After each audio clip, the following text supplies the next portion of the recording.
My name is Jamie Tworkowski. I am the founder of To Write Love on Her Arms. I am here on behalf of our amazing team. People are spread out all over, working from home. Our friend Ruthie is holding down the warehouse, shipping orders. Hello and thank you to Ruthie. I am honored to be here representing our whole gang, staff and interns. Gracie is in the living room. That's my dog with a squeak ball. Oh, is my shirt backwards for you guys? Lindsay just, oh, I love that. Lindsay Kolsch is one of our co-executive directors, and she's commented an adorable quote from her son, which is, "That guy loves me." He saw a picture of me. I think this is the story.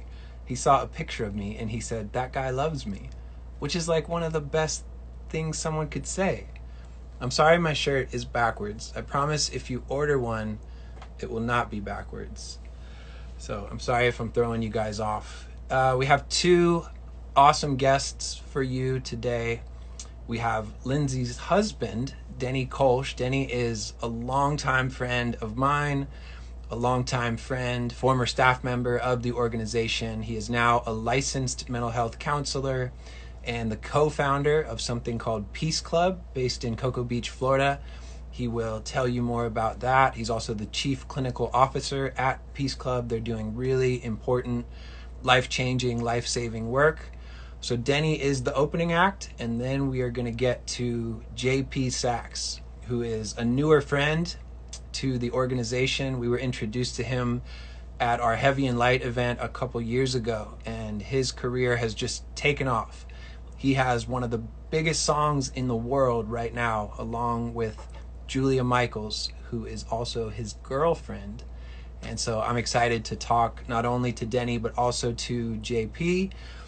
If you guys want to share where you're watching from, I think it's so cool. It makes the world feel smaller. It makes us feel connected. And that is so much of why we do these Instagram lives. It's an attempt to use technology to connect. And certainly you can do that. We hope you do that outside of these moments. We hope you're making phone calls, sending text messages, having FaceTimes with people you love, with friends and family.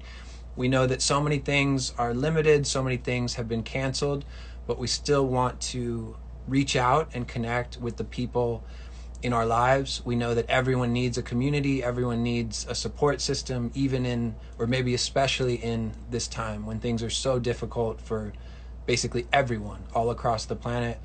We know that people are dealing with grief, people are dealing with fear, anxiety, depression.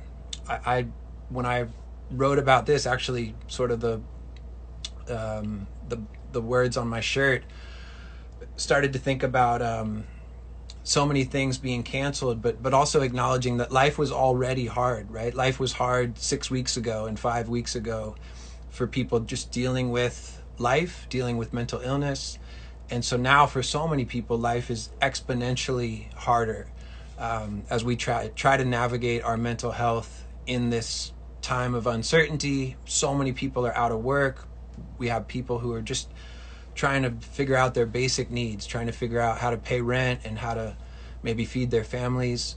So we just want to be sensitive and empathetic to whatever this moment, whatever this season looks like for you. And again, the hope is that you would be encouraged, that you could kind of rest wherever you're sitting and leave this time feeling a little less alone. If you have questions throughout for Denny, for JP, for myself, for the organization, there's a little question mark icon at the bottom of your screen next to the comment box. We welcome your comments as well, but if you have a specific question, we'll definitely get to a couple of those. And I have an announcement I want to share. Every year, I think this is our 8th annual 5K, our Run For It 5K. And for the last 7 years, there's been a physical race in Satellite Beach, Florida, near where we're based. And then there's been a virtual race where we invite people to run it wherever they are, all across America, around the world as well. In recent years, we've seen more people run virtually. And because of the coronavirus, we've had to cancel the physical race where we participate together here in Florida, but the virtual race is still happening. Typically it would happen in April, but we've pushed it to May. And so I want to tell you about our Run For It 5K, which will be happening virtually May 16th. And so there's information on our site. You can learn more about it. There's also a fundraising element. We know that money is tight for a lot of people. So if this is not a good time for you, we understand. But for those of you who want to support the mission of the organization, the 5K has actually become a really significant fundraiser that allows us to keep going, allows us to do what we do. And so over the next week, we'll be introducing ways that people can not only participate, whether that's run, walk, push a wheelchair, push a stroller, but also tap into the fundraising aspect of this. So again, you can find more information on our website. There's also a Fear Won't Win landing page that we've created and that we've continued to add to. Everything from self-care suggestions to our Find Help tool. You'll find podcast episodes, blogs that we've selected that we believe are appropriate for this time. And so we want to show up in the ways that we can, not only in this Instagram Live, but we continue to update our site. We continue to show up on social media to try not only to bring encouragement and hope, but also really practical tools and solutions that we can offer you. And with that, we are going to invite Denny Kolsch to join us. All right. Denny is joining us from the Peace Club account. I'm going to take a sip of water. Thank you all for being here. Yes, we sell this shirt. Someone just asked. Dude, you look awesome. Thanks. I tried. You got a sign in the background? This is like I staged this whole thing perfectly. This is like straight out of Pinterest. There's a surfboard which indicates that you're I don't use it. It just looks nice, and then something. Yeah. So for people who have followed the organization, you may know this man. I tried to set you up a little bit. A longtime friend. I don't know. Ben just pointed out that you're handsome. We want to acknowledge that as well. Thanks, Ben. Maybe I know we're a few miles apart, but will you just tell us where you're coming from and maybe your connection to this, to Right Love on Her Arms? So my connection started in 2008 after I graduated from Florida State University. Well, I read you the story before it was posted. Okay, so yeah, it goes back. My connection is ultimately with you. So I've been friends with Jamie, for since 2005, yeah, or 4 or something. Yeah. And Jamie read the story to me for the first time in a Chili's in Merritt Island, Florida, and I was blown away by the story, but I just knew that, Jamie was a good writer and he did freelance writing. And so that's all I thought it was. And I was moved by it. And then I went to school in Tallahassee. And then this whole thing started blowing up into this movement. And I graduated from school and was invited to come back to my hometown and work on it with you guys. So I did that for about 4 or 5 years until I went back to grad school and did mental health counseling. Yeah. Yep. Do you mind sharing a little bit about how these subjects, how mental health is personal for you? Yeah. So for me, the crux of my story is definitely related to addiction recovery, opioid recovery. And the way that I understand it at this point is that it was ultimately an issue with an anxiety disorder that I didn't understand, that morphed into a depressive disorder. So I lived a lot of my life with a social anxiety disorder and a generalized anxiety disorder that I didn't really have the name for.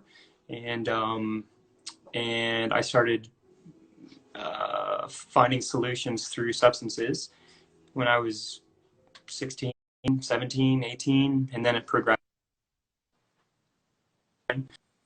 And so I never intended to be a mental health counselor. I honestly wanted to work as either a teacher or work in the church in some capacity, the Christian church in some capacity. But then when I started working with To Write Love in Her Arms, it turned into me being able to really use my story in that context. So I remember when you started asking me to share at some events, and I talked a little bit. Usually it was in a Q&A format, but that's really where I started to communicate my story more. And from there, I really started to sense a vocation in the area of mental health, but I wasn't sure how it would look. And I ended up realizing it should look like becoming a counselor, or that would be a way to do that. So yeah, so my story is definitely a story of a co-occurring disorder, mental health and substance use disorder, that led me to this point. And then do you mind talking about Peace Club, what that is, and the amazing work that you guys are doing now? Yeah, so Peace Club it really started as my private practice. That started in 2012. And from there, for about 4 or 5 years, I worked in private practice and did contracting work with a few different mental health outpatient practices, one of which is Solace Counseling in Orlando. And we're good friends with Aaron Moore, who him and his wife run that. So I worked with him for a little while. And in 2017, after helping build a co-occurring disorder program here in Melbourne, Florida, I had this vision or dream to do something specifically with opioid use disorder. So around that time in 2017, things in our country specifically started getting really bad with opioids. It was earlier than that, actually, but really in 2016 and 17, things started coming to the forefront in American society. So I had this vision to create a long-term program for people with co-occurring disorders with a specialty in opioid use disorder. So, Wait, your wife has asked, for people who don't know, what is a co-occurring disorder? yeah. So, um, co-occurring would be, I mean, the term itself, co-occurring, is two things happening at the same time. So when we use that in the mental health profession, we are referring to two disorders happening at the same time. Typically, it's used in the context of a substance use and a mental health disorder. Most of the time, when people have a substance use disorder, they have a mental health disorder because, yeah, there's a lot of psychological components that are driving the addictive pathology. So, yeah, so that's what that is. Good question.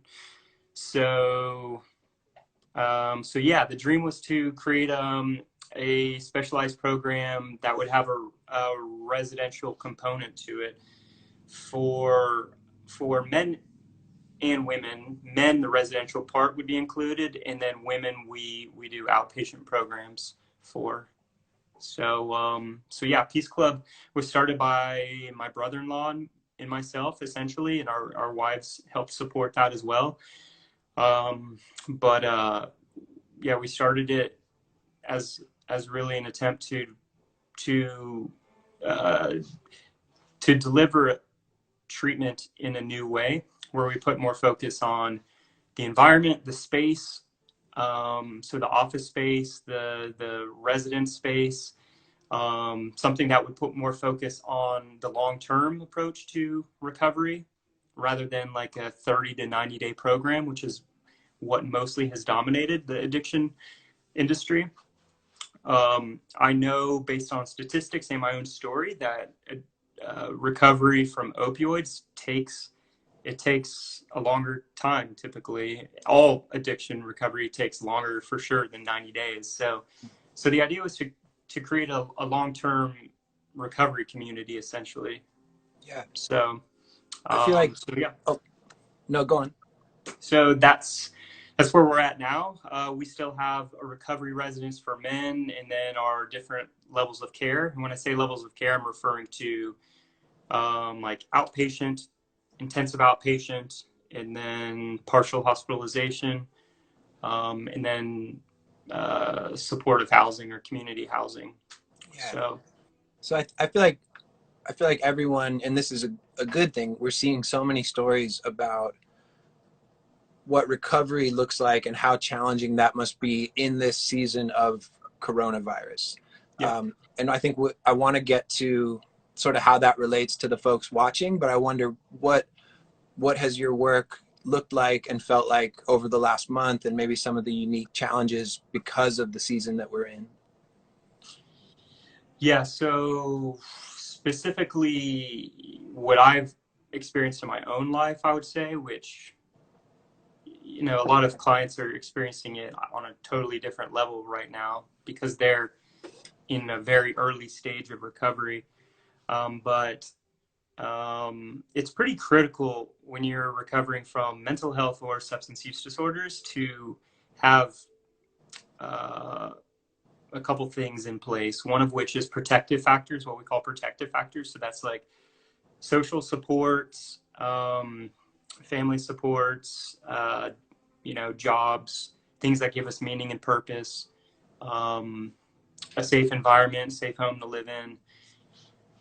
So protective factors, and then also uh, routines and rituals where we can connect with coping skills that really help us through hard days, that help us through moments of craving.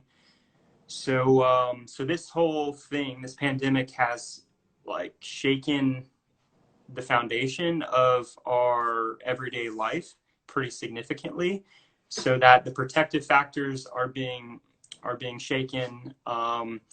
The rituals and routines and coping skills that we rely on are being challenged. Um, and at the core of that, and at the core of recovery from substance and mental health issues, is community and people. So here we are, probably one of the first times that I can think of, where we've been told to stay separate. We've implicitly already been told that independence in our country is one of the top values. So implicitly, we've already been kind of fragmented and alienated from each other. But now we're literally told to do that, and for good reason. Sure. But it's leaving us pretty alone. And imagine being in your first 90 days of recovery from something that at a basic level in your brain I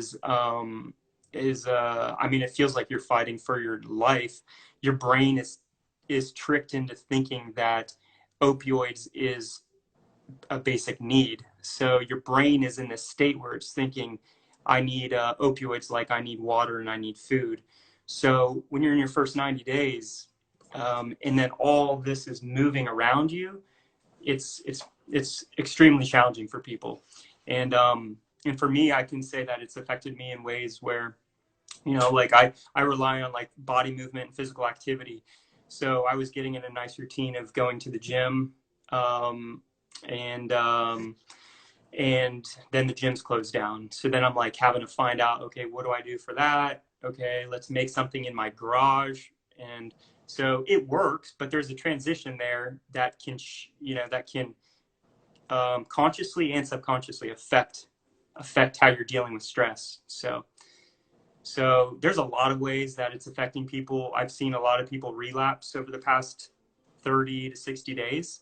A lot of people that we've worked with who have finally got jobs for the first time in like 10 years were laid off from their jobs. And so they made all this progress and they're feeling good about themselves and the direction they're going. And now they're in their minds just slipping back. Right. So, So yeah. what do you say to someone in that place? And my guess is there's some folks watching or people who will end up watching who can really relate to some of what you're talking about. Yeah.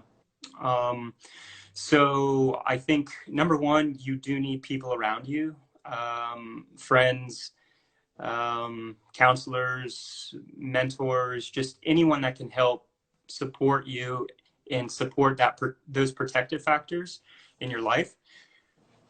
So you need to have people around you, and then you you really need to fight for um, the rituals, routines, and coping skills that can stabilize you through this time. So a lot of it's getting pretty creative. Um, I mean, how we communicate with people has to be more creative now. How we move around has to be more creative now. Um, the way we eat, has to be more creative now. So you have to find something, and you have to have people around you that can help support that process. That can stabilize you through this. So yeah. So I've had to switch up my routines and figure things out that work for me. Yeah. You know. So we've been trying to remind, it's even part of why we're doing these Instagram lives, but trying to remind people that if you need help in this time, you can still get help, not Mm-hmm. just relational help, but Yep. professional help. You and I talked earlier to kind of check in. I think telehealth Yep. is sort of a word that people are hearing, but maybe the average person doesn't know what that means. So, or what it means. I wonder if you Yep. could just talk a little bit about what people in your profession, how you're able to connect and meet with individuals. Yeah. So telehealth is, I mean, there's a lot of names for it. Telemedicine, you might hear, telehealth, teletherapy. Um, so it's essentially just therapy through HIPAA compliant video conferencing platforms. So even like Google Hangouts is a form of that, and then there's some very specific ones um, out there that are HIPAA compliant as well. But yeah, you can receive individual counseling fairly easy through that platform, and it actually has pretty strong evidence supporting it, Yeah, supporting that it's effective. It's definitely going to be more effective when you already have rapport with a therapist, but that's not always the case either. It can be effective when you're just picking up the phone for the first time and reaching out to somebody. Um, so, so that is definitely something that should be relied on because it's really the only option in most yeah, cases outside of like crisis stabilization. sure. So yeah, telehealth can work, and you can also do it in group formats as well. Like we've been doing that at Peace Club. We'll do telehealth with groups. Yeah, So we can have, I mean, like 10 people in a group, and it's hard, it's challenging, but honestly, it can be effective. And I think people, especially that already have like a pre-existing connection with other people in their group, sure. they can get something out of it. So, is it a good long-term solution? Not necessarily. It depends on the situation, but Yeah, I personally have done, like for my own counseling, have done teletherapy, and it's been effective for me personally. yeah, Um, and I know other people who have done it before all this has happened, and it's been effective for them. yeah. And I So I know, definitely encourage that. yeah, no, that's great. I know for the organization, we point to several online support groups. Yep. And do you have much experience or awareness of that kind of outside of the groups that you lead, just kind of some of the other meetings that people can attend even virtually? Some. I know In the Rooms was one. I don't know Yeah, if they're actually still alive and active or what, but uh, they were. That was a good solution for people doing step work. So yeah, people in NA and AA. Actually, I don't know of any support groups other than that yeah. The good virtually. news, So I'm a bad resource for no, no, that. no, it's okay. I think I checked the other day. And I feel like we point to maybe 7 or 8 through our website. So I believe Yeah. through the find help section, you can not only find local resources. I don't think we've touched on that, but if you enter your zip code, you can connect with local mental health resources. You can also, one of the filters, or you can, I believe you enter the keyword COVID-19, and you can get resources related to kind of this moment that we find ourselves in. So not things super or only zoomed in related to mental health, but kind of more basic needs, even food, finances. So there's Mhm. a lot of good stuff there. As you know, that's something that's evolved over time, that Find Help tool, and now we're really proud to share it. But beyond the local resources, we are able to point to the online support groups. Yeah. Hey, if it's cool with you, Denny, we didn't talk about this. JP texted me just Okay. before we went on. Yeah. I might jump over to him and Cool. then come back to you. Uh, if we're being exact, come back to you around like 52, 53, and if we go longer, it's okay. But I'd love to get to some questions from these folks. So Yeah. do you mind if I hit you back in like 30 minutes? Yeah. Yeah. Go for it. Okay. Yeah. Thank you, All right. man. All right. Okay. See you.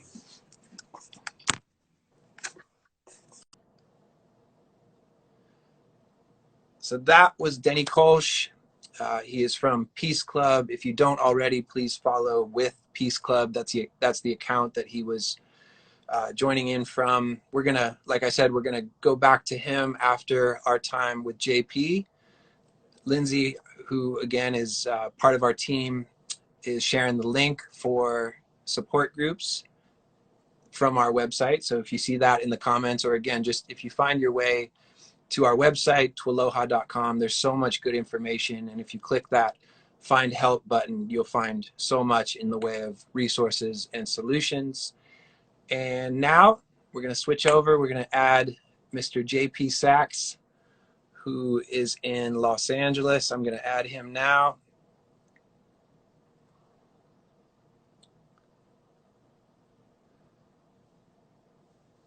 People are excited. Hello. Hey, dude. Hi. Thanks for having me, Jamie. Yeah, man. Thank you for being here. Do you claim LA or do you claim Toronto or do you now claim both? I'm not sure I claim either, Okay. but they both feel a little bit like home in different ways. Did you grow up in Toronto? I only know you were in Toronto before LA. I grew up in Toronto. Okay. Toronto was home base till I was 19. And how long have you been on the West Coast?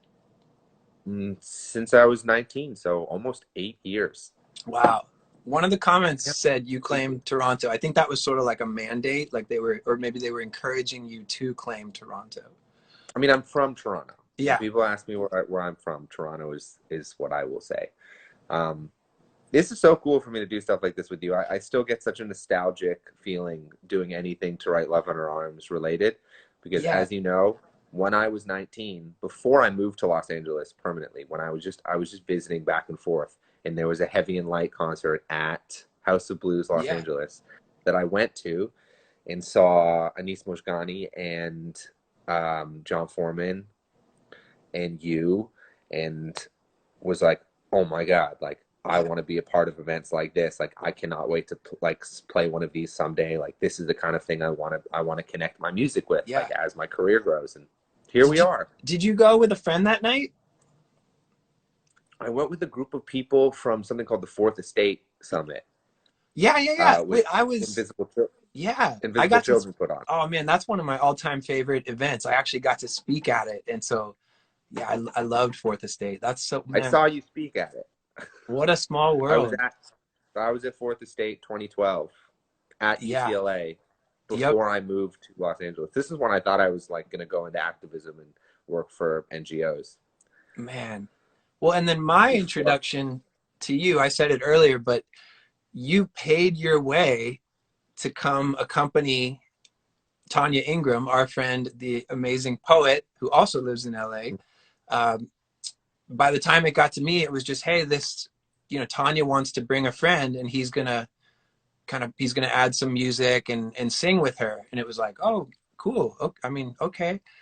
And to me, and like, I feel like, I know I was blown away. I remember hearing you open your mouth to sing and everyone just kind of leaned in like, whoa, who is this guy? And we all, I think, fell in love with you that night. And I guess that would be the start of our friendship. But it's so cool to see how your career, how much things have changed in such a positive way since that time. Jamie. Well, hey, I think, To Right Love Under Arms has contributed to my life and my journey with understanding my own mental health. And I think in times like these, it's so valuable that you are continuing to reach out to people and have conversations the way you always have for so long. Oh, thank you, man. And I know I feel like part of your brand, part of your, it's what shows up in your songs is your sensitivity and your willingness, I think, to be honest, right? To be vulnerable. And you even joke about, kind of just the willingness to talk about heartache and pain, and sort of the opposite of the kind of the tough guy narrative that exists, especially for men, right? Sure. So I feel like so many people could connect with that in your music. I wonder, I know that you lost your mom recently, so I've been asking each guest just kind of what life has looked like in this season, but I imagine this has been, or it's hard to even imagine, but I guess I just want to ask you sort of what the last couple months of your life has been like, and what it's been like to navigate not only grief, but now grief in the midst of a pandemic, and just kind of how these days have looked for you. Yeah. I'm going to start by giving you a little bit of a cerebral answer. Um, Yeah. I think what's unique about a moment in time like this is not the amount anyone's life is changing individually. And I say that because, you know, obviously all of our lives have changed dramatically, but whether it be because of an accident or an illness or some dramatic life change, an individual's life changing the way any of ours have during this time happens all of the time. Hmm. What is unique about this moment is all of our lives have changed drastically at the same time. So when my mom died in January, obviously that was a pretty dramatic life change. Yeah. And it was one that I felt reasonably isolated in. And this doesn't feel nearly as significant of a life change as that did. Having to stay at home, be with people I love, having to work from, a socially distant space, like, isn't nearly the kind of change in my life that losing a parent was, but it's one that I'm sharing with the world. Sure. So for me, there has been something healing about, and it feels a little weird to look for a silver lining in a pandemic, but there certainly has been a feeling of healing in collectively navigating life changing. That has made me feel really close to people all over the world. And I think for me in grief, that's, connection is the most powerful thing. Yeah. Like recognizing that even if my specific grief isn't something that, I can share with many other people who like never knew my mom. Sure. But, knowing that in the same way that I feel connected to everyone going through what we're going through right now, just reminding myself that everyone has had their share of loss, and finding ways through these parts of my life to feel more a part of my society and my community, and with people I love and I know are just looking to feel closer to the people around them as well. It's hard to articulate exactly, but Yeah.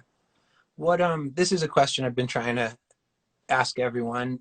What have the days looked like for you? And I wonder, are there any rhythms or just things you found related to your mental health or self-care that have been helpful in this season?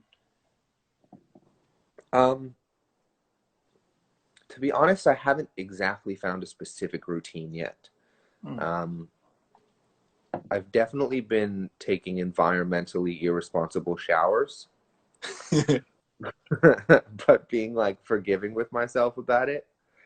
And just, I think what's been helpful is I think there's like a lot of a lot of stress in a time like this to make something of it, to be like, okay, I have all this space, like I have to be productive. I have Sure. to be like, I have to come out on the other side of this with like having made something. And I think just reminding myself that that's not the point of all of this. Hmm.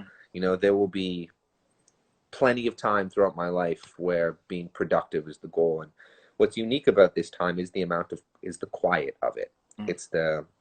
It's you know, the time with ourselves. So I'm trying to remind myself to just like lean into that, to just, you know, spend that time with myself, spend that time with people I love, and not have to try and like get the album done or like write Sure. as many songs as possible. Just like listen to myself and, you know, cuddle a lot and, you know, have meaningful conversations and like, you know, productivity and like isn't always like so binary that it's like, okay, I have to like make something in my career. It can be like productive to just learn how to listen to myself in a more meaningful way. Yeah.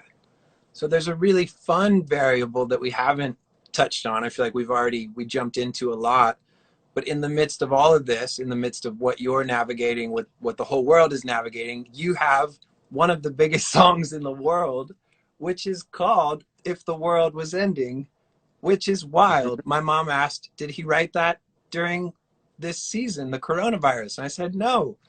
And I love sharing this story, but you played it for me. I think it was back in August or September, because we got together to film for our World Suicide Prevention Day campaign. And I'm no expert. I'm not an A&R guy, but you played it, and I just remember going, man, that's a hit. Like, that song is so special, and it's just been so cool to see. I mean, you shared earlier it's being played 2 million times a day right now. It's pretty wild. I certainly had no idea when I played you that song back in, you know, July, August, that it was going to, you know, be heard by as many people who have heard it, nor would it take on the kind of cultural relevance that it has found. Um, I mean, honestly, a big part of my day has been everything surrounding that song Sure. because, you know, the song's all on the radio all over the world now. So, you know, I'm doing like 4 or 5 interviews a day, like supporting the song. Yeah, So even though like I'm at home, it's been busy. sure. Um, Just came out in it's Spanish. it just came out in Spanish. It's a little surreal, honestly, to like have stumbled into being a part of this conversation around what our emotional state is in during quarantine and coronavirus, when, you know, in a situation that I could have never possibly imagined when the song was written. But, you know, at first, like, I didn't really know how to feel about it, like especially when the song started like resonating so much during this time, because you know, it's the song taking off is good for my career, but it just, you know, there was like this hint of like, am I allowed to be happy about this?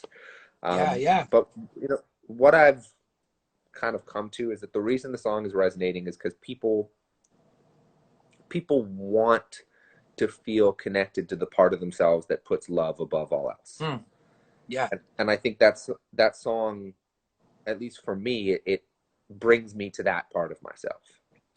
Um, so that's my hope, and that's why I'm allowing myself a little bit of celebration over the success of the song at the moment, because I think it is ultimately doing some good. And then I'm sure you've shared this story a lot, but I'm obsessed with this story. I imagine everyone's obsessed with this story, but you you got a girlfriend out of the whole thing. So do you mind Yeah, sharing the story of the day the song was written and kind of how that changed your life? you know, because, you know, we were just talking about my mom and we were talking about, you know, navigating grief through this time, I will incorporate a little bit of a different element of that story than I usually tell. Yeah. But I found out about my mom's prognosis 2 days before that session. Wow. So I'm in Toronto in the oncology ward of the hospital with my mom, finding out she has 6 to 12 months to live. The next day, I fly back to Los Angeles, um, and then the day after, like get in at night, and the following day, I'm in a session with Julia, and I don't know Julia. So we then, you know, write a song that would change my life, and then, you know, we went on our first date the next day. So within 1 week, my life changed in the three most impactful ways it has changed essentially ever. Sure. You know, within 1 week, I found out my mom's going to die. I write the song that would like essentially start my career for the most part, and I meet, you know, a woman I'm madly in love with. That's a lot for a few days. Absolutely. Has it been awesome to be able to share the success of the song, and also I'm sure just, I mean, just life in general, but also kind of this wild time to be able to share all of that with her? Yeah, I mean, she certainly shared with me the good and the bad. You know, she was with me in the hospital with my mom till the end. Um, and she, you know, she's been with me through all of the success of this song and my career, you know, taking shape, me getting to like connect with fans all over the world, like, you know, a lot of who are watching right now, and I'm seeing saying like such lovely things in the comments. And, you know, they're the community that I'm finding through this. And like, you know, they say all kinds of sweet and kind things to me, but I don't think they entirely understand like how meaningful it is for me to have them in my life and know that like I'm not so alone in this process, that I get to be honest and I get to be sincere and I get to find this connection with all of that. And they remind me of that every day. And it's so inspiring. Yeah. Well, man, I know we've got about 10 more minutes before we lose you. Are you cool with playing a song or two? Yes, I'm happy to. Awesome. Thank you, man.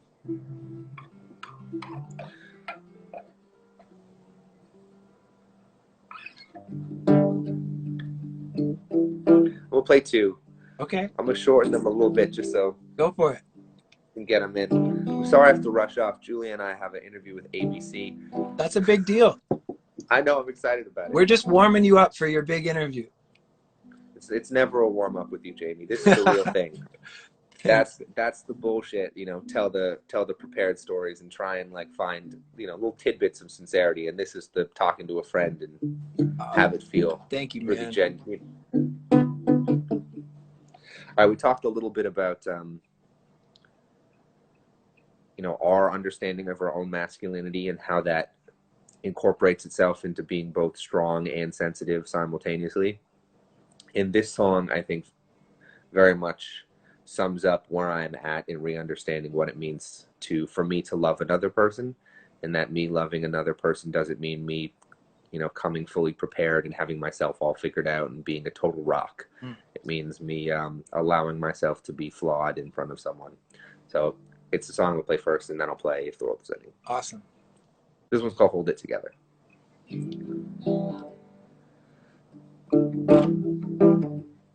When I left your house the first time, I had this feeling like I left something behind. I checked both of my pockets and my keys and my wallet and my necklace and my phone. How am I missing something that I didn't know existed like a week ago? When I kissed your lips the first time, I had this feeling like I left something behind. I spent 18 months thinking I was messed up, and I never learned to let it go. Now here you are, shaking the fear that love could only ever be what I've already known. I say the right thing, it's kind of my thing. Losing myself, trying to fix everything. It's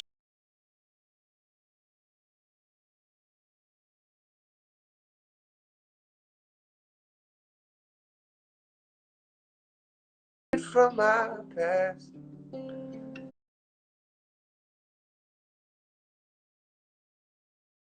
Love don't work if I don't hold it together. It all gets worse if I don't hold it together.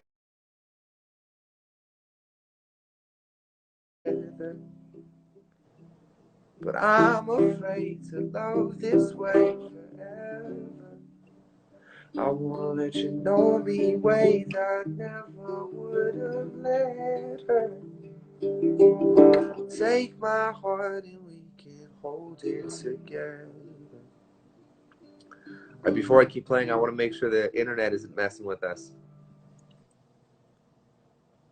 Is Hey, it I've been me? telling everyone. I Are we don't all know if you caught it, but here? I can hear you. It's. Oh, dude, that worked. I've been reminding everyone. Did I Miley fix it? Cyrus. I think so. Miley was going live 5 days a week for a while, and she was having internet trouble. So if Miley Cyrus can have internet trouble, anyone can have internet trouble. I just turned off the Wi-Fi. We're going full data here. Is it working though? Can we see each other? You better. All right, verse 2. This is nothing like the first time. You don't remind me of a thing. And we both got memories. But when you're next to me, all that I see is you in front of me. I say the right thing. It's kind of my thing. Losing myself trying to fix everything. Love don't work if I don't hold it together.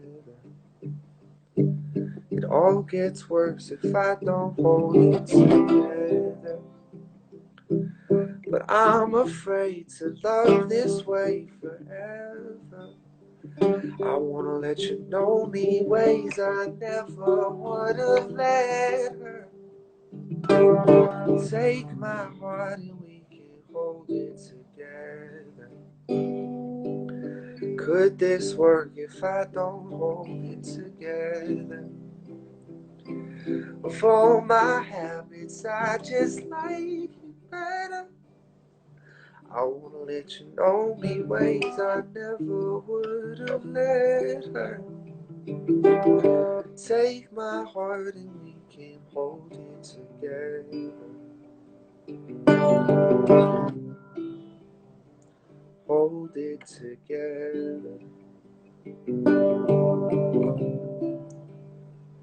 Hold it together.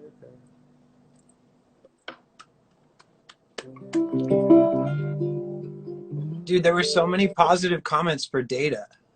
People were there. There was a real team Data Data's been response. heavily supported. Maybe I should be doing all of my live streams without Wi-Fi. It's the great. I think everyone's trying to figure that out. I'm gonna play one more for you, Jamie, and then I'm going to talk to you on FaceTime without an audience. Sounds good. Shortly. Sounds good, man. Thank you again for being here. Thank you all of you for watching and being so loving and looking out for each other, even though we're all far apart. And thanks for bringing us all together, Jamie, like you always do. Oh, thank you, man.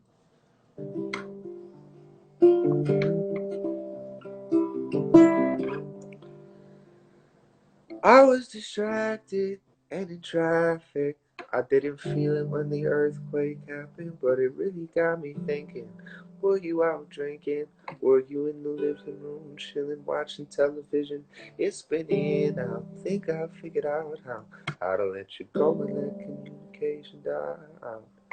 I know, you know, we know you were down for forever, and it's fine. I know, you know, we know you weren't meant for each other, and it's fine. But if the world was ending, you'd come over, right? You'd come over and you'd stay the night. Would you love me for the hell of it? All our fears would be irrelevant. If the world was ending, you'd come over, right? The sky'd be falling and I'd hold you tight. There wouldn't be a reason why we would even have to say goodbye. If the world was ending, you'd come over, right?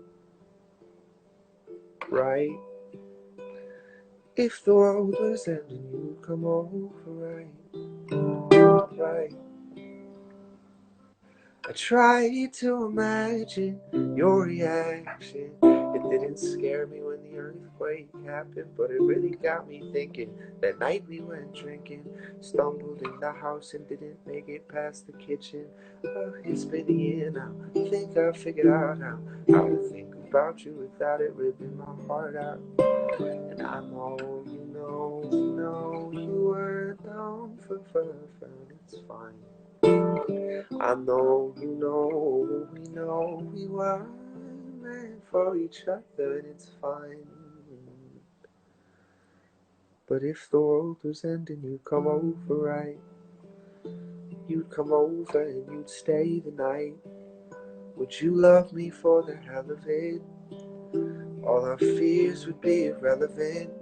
If the world was ending, you'd come over, right? Sky be falling while I hold you tight. And there wouldn't be a reason why we would even have to say goodbye. If the world was ending, you come over, right? You come over, right? You come over, you come over, you come over, right?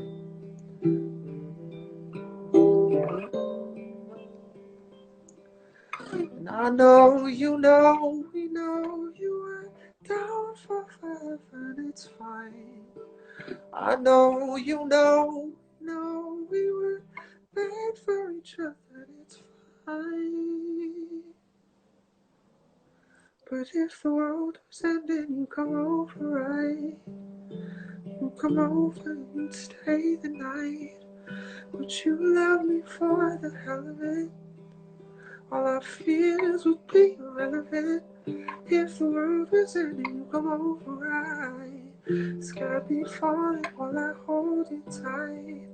And there wouldn't be a reason why we would even have to say goodbye. If the world was ending, you come over, right? You come over, you come over, you come over, right? If the world was ending, you come over, right? Thank you so much, man. Thank you for playing for us. Thanks for having me, Jamie, and thanks for everything. We need you more than ever during a time like this. Oh, thank you, man. I'm honored to. I'm honored that our paths crossed, and I get to be your friend. So, thank you so much. I'm gonna But send you all some new shirts too. Thank you, and to any of like my friends and fans who are watching right now, make sure you follow To Write Love in Our Arms. They've been an important part of my life for a decade, and I think they could be an important part of yours as well. Thank you, man. Bye, Jamie. See you, buddy. All right, JP Sachs. That was awesome. Somebody asked if we would save this, and we will save it. First off, it'll be up for, I believe it's at least 24 hours automatically, but then we will record the whole thing as well. So if you want to go back and watch this, or you want to share it with someone, you'll be able to do that. We're going to go back to Denny Kolsch and spend the rest of our time with him. Denny, if you're watching and you want to send a request, that would be awesome. I want to say hi to my friend Twinny, who's watching in the UK. I saw her name pop up. Denny, are you out there, my good man? Okay, let's see. All right, I'm trying to add Denny. Okay, got it. All right, all right. Oh, sorry. These buttons are little. Denny, are you able to Denny, are you able to send a request? I'm having trouble. I need you to request it if you don't mind. People are asking what Denny will be singing. Denny, can you request it, my man? For some reason, it's hard to, it's not letting me request you. Let's see here. All right. We're going to wait. As we add Denny, if you guys have questions, okay, Denny says he's here. If you guys have questions for Denny Kolsch, who we started off with, we're going to spend a few minutes with him and talk more about the really important work that he's doing with Peace Club. All right, let's see. Oh, Denny, you're still not there, my man. Lindsay, can you help this fella? Denny, are you able to send a request again? Okay. I'm sorry, you guys. We're having a tough time. Well, how about this? It's 4:56. So I think what I'm going to do, I'm going to end this one because Instagram shuts us down after an hour. So I am going to end this one and then we're going to start back up and hopefully we can add Denny then. So here we go.